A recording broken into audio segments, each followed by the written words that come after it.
দুটো দলের মধ্যে আবার ঝামেলা বেঁধেছে। এক দলের তাড়া খেয়ে অপর দলটি ওদের পাড়ায় ঢুকেছে। সুব্রত পাড়ার অন্যান্য ছেলেদের সাথে ব্যাপারটা দেখতে থাকে আর কি করা যায় ভাবতে থাকে।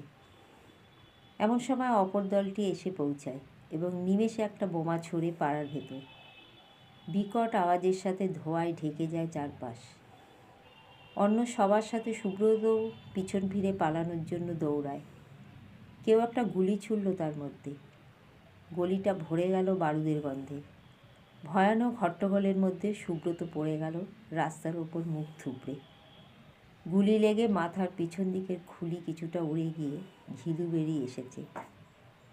রক্তে ভেসে যাচ্ছে রাস্তা। ডান পাটা একবার কেঁপে উঠেই শরীরটা স্থির হয়ে গেল। চাঁদের আলোয় চিরকুটটা একবার পড়ার চেষ্টা করল পূবালী, কিন্তু পারল না।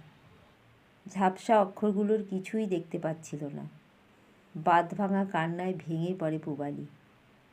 রূপোর থালার মতো চাঁদটার দিকে তাকিয়ে কাঁদতে থাকে একা ছাদে বসে। অস্ফুট উচ্চারণে বলে, সব কথাগুলো কেন লিখলে না সুব্রত? আমি তো শোনার অপেক্ষায় ছিলাম। তুমি চলে গেলে চিরকালের জন্য। আমার জীবনের সব রং মুছে দিয়ে তুমি কোথায় চলে গেলে সুব্রত?